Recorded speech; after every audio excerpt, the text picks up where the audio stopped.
Hey everybody, Anthony here. Hey, I was playing around making a wick, and I've already got this much done to it, but I was going to show you what I went ahead and did to get it this far real quick. So I started out with my mesh like this, and I'll show you an easy way to get it coiling. I don't like wrapping it around stuff, so let me show you that real quick. Okay, I've got my mesh here, and just a pair of scissors I used for cutting the mesh. If you take it like on your pants leg, lay the scissors, hold it, swipe, swipe, see how it's curling? And if you keep swiping it, the more pressure you put down, the faster it will go. Look at that. It curls right up. You can immediately take it and just start rolling.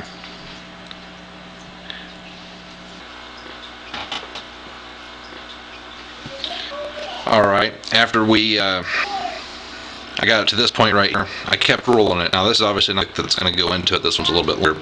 It's for my AGA-T Plus. And I actually use a lot wider mesh.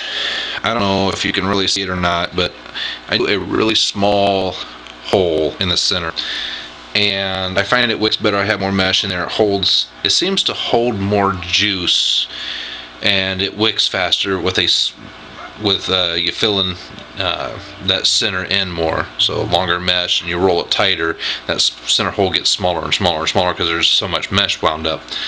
And I do believe this is a 325. I could be wrong because it was a free piece of mesh that I got with my AGA-T. But I know this stuff that I use is 325. I like 325. I played with 400 a little bit, and I'm not sure yet, but I think I like the 325 more. I use on my 50-50 mix and on my 60-40 PG-VG. I think I like the 325 more. Anyway, so I went ahead and oxidized this by using the torch here. Sorry, got to get in the camera here. By using the torch here. And after oxidizing it, it's still kind of flimsy. I don't know if you can really see that. See, it's still very flexible. And one thing that everyone tells you to do is burn some juice off of it. Now, this is going to help in two ways. Yes, it does help wicking. I've tried it both ways, without and with doing this. And without doing it, I ended up after about one tank, I yanked the wick back out and burnt some juice off of it, put it back on, and oh boy, it did wick better. Now that's just my experience. So I just take a pair of pliers. Sorry about this weird camera angle. For me to do this, I had to put the camera here so I could work and you could see. I just couldn't do it any other way.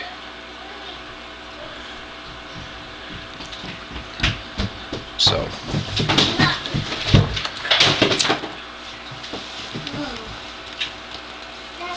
just let that juice burn off. I am trying really hard not to crush this with my pliers. The first time you put juice on this, it doesn't want to wick in there very well, but when it heats up from burning it, it starts soaking in a lot better. Yeah, I do it about 3 times, sometimes 4, depending on how it's doing.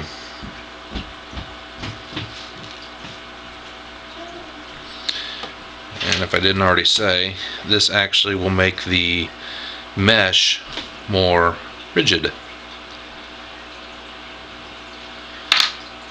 So, let this cool off a bit.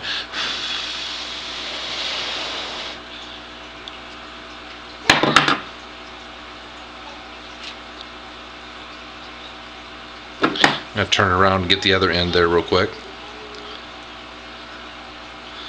I think this is a different mesh than what I'm normally using because it doesn't feel quite the same.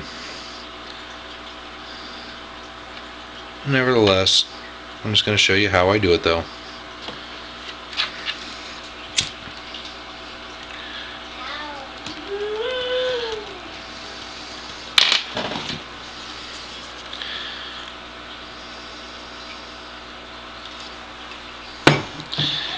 We're going to hit this end here a couple extra times just because it didn't get burned off before. So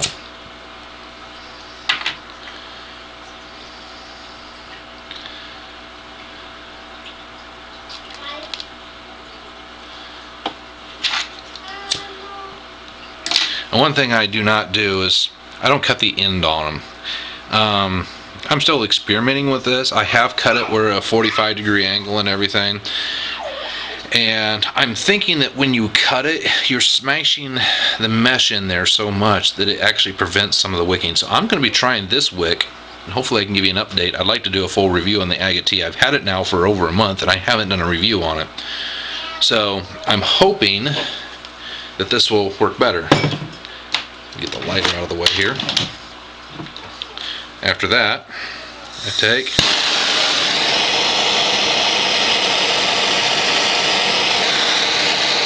and I flame it again.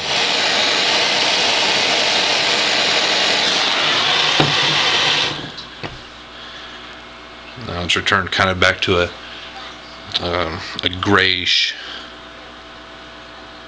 And now it has stiffened up. And why does that help? It helps you when you've got this in the device and you go to wrap your wire around it. It doesn't want to just fold everywhere or crush. And you crush it like that and it's going to prevent wicking. So yeah, that's a little better. I'm not going to worry too much about this end here. Well, yeah, I am. Do the whole thing.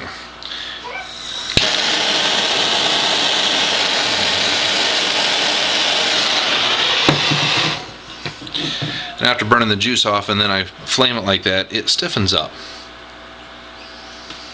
Okay, so I've got my AGA-T here, and I'm going to use the top of my lava fire rocket as a base to help keep sitting on the table.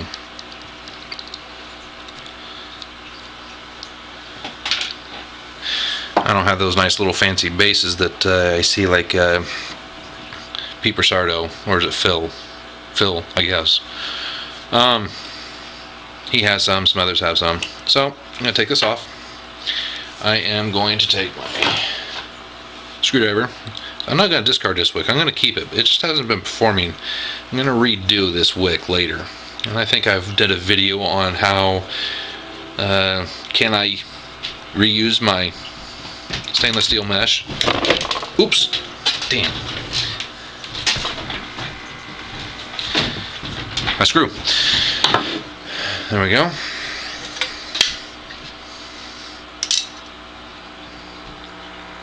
Just a little lid from my, when I bought my did, it came in a tin. I find it very helpful for putting stuff like that in. Pull my wick out. See, wires are all in the same place. And I can put that wick back in anytime I want to. Now, my ends are a little different here on my mesh. I think I want to put it in like this. Does it fit? Yep, it fits. Now I will have to trim the top of it there.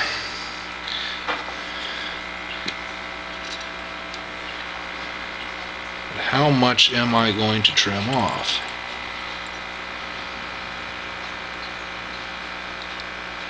Okay, just kind of measuring it. Scissors.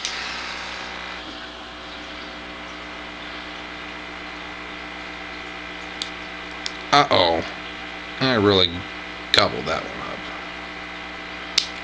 There we go. See what I mean by scissors? I don't know if you can see that or not. I just really smashed that top section there. And that's what I don't do down in the tank.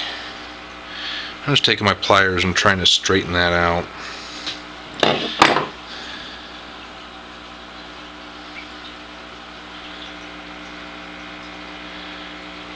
Now, I'm going to grab some A1 canthal, 30 gauge,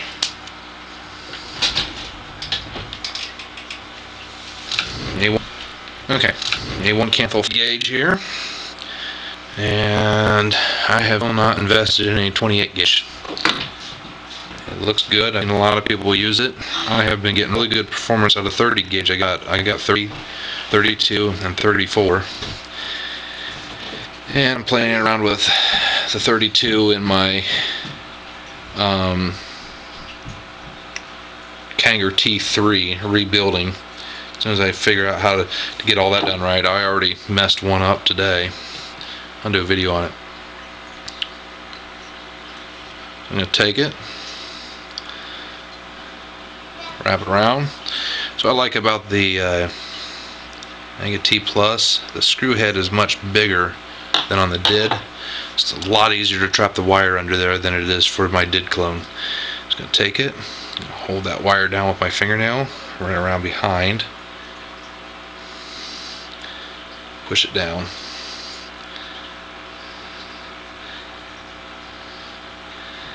Now I'm going for about a 1 ohm to a 1.2 ohm coil here.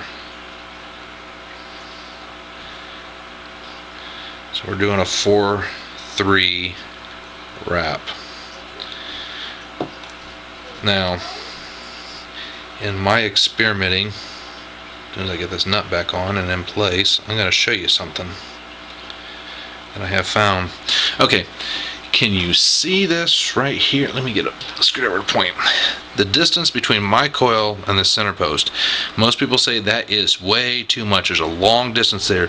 That wire is going to heat up right there and cause hot spots. That wire, well, see, that's not exactly true. That wire right there will only heat up and glow if there is a short somewhere else. Even if you can't see it somewhere else, that is the first indicator. If that wire right there starts to glow between that gap, there is a short somewhere on your wick. Guaranteed.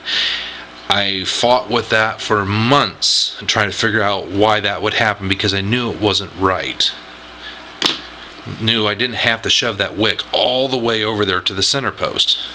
That's what wasn't right.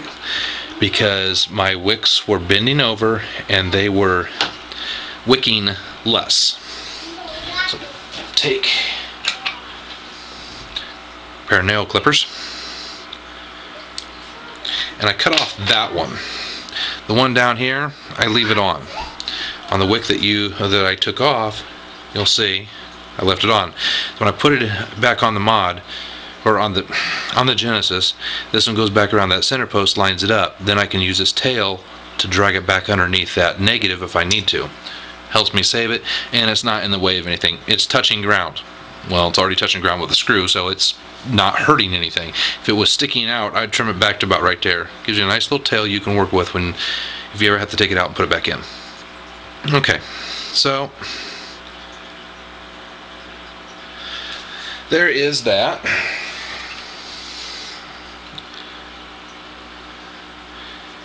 And see, my wick is already wet, and I pretty much have held it upright the whole time. And it's the very first time too, and so that's what's impressive. One that's already been used and wicking, if it didn't do it like that, was something would be seriously wrong. I was going to do a review on this lava fire rocket, and the place that was selling it don't carry it anymore. It's a basic mod, and it was a great price. It was $38 plus tax, or excuse me, plus shipping. Okay, we're going to pulse it. I'll lay it over so the wick gets back out of the juice.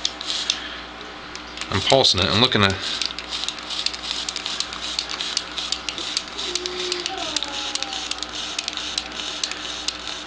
Okay, that wire is heating up right there. That's the indication.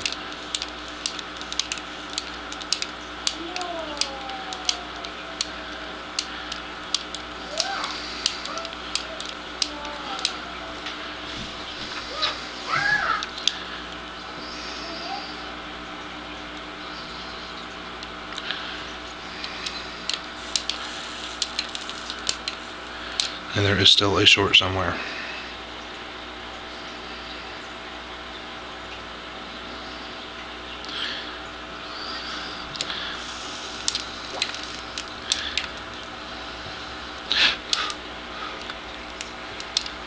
Okay, I see the short. I just gotta get rid of it.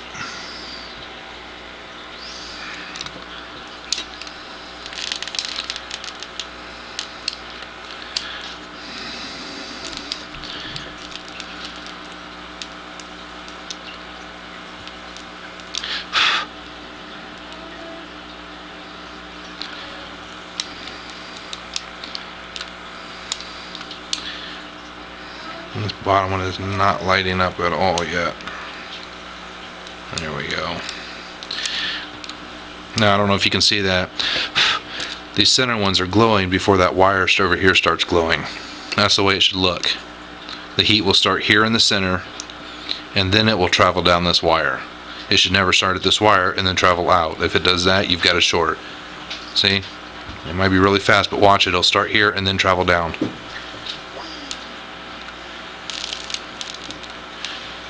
Now, this is going to create some short still until it gets broken. Now, my battery's dying, so hopefully it's going to last for this. A vape test. I've only been doing Genesis for 2 months, folks. And this is what I am finding out very, very rapidly. Little tricks like that about the wick not cutting that bottom, and that wire glowing right there is actually signs. That wire glowing first right there between the atomizer, or between the center post and the wick, if it glows there first, there is definitely a short somewhere, even if the rest of the wire looks like it's glowing evenly. Okay, let's stick this on a Vamo. Check the ohms.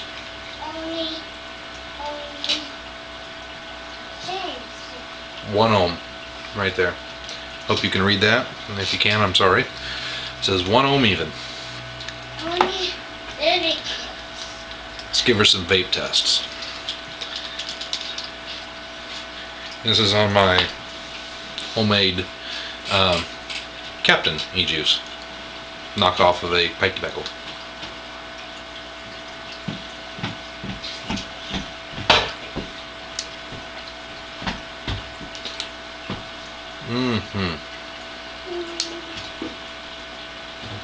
Folks, whatever you do, quenching a new wick in water when you're oxidizing it, bad idea.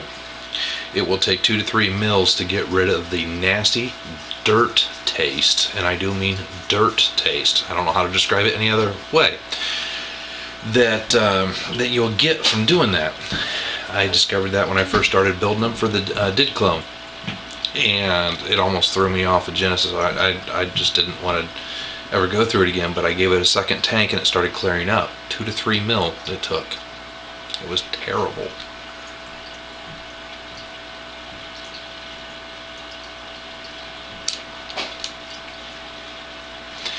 And you've seen how I did my wick. Roll it up nice and tight. Flamed it, burn off e-juice, flamed it one last time, stuck it in there, wrapped it, 4-3 wrap, go around 4 times. You'll see 4 wires on one side, 3 wires on the other side. That's called a 4-3. I'm sorry if you already knew that. I'm not trying to talk down to you. I'm just trying to tell people that may not know, like I didn't know for 2 months. So that's the way you do it.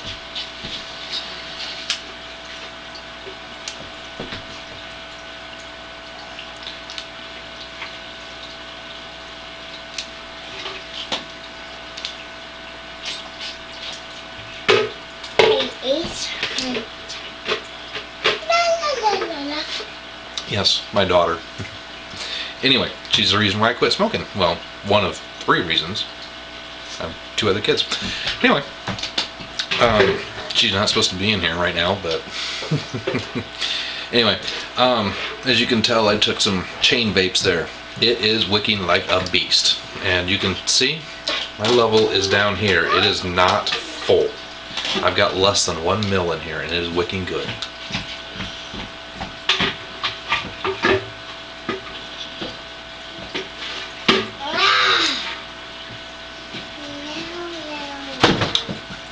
Yep, it's wicking good. So I didn't cut the end off. I hope that works really well, and I'll talk to you later. Happy vaping.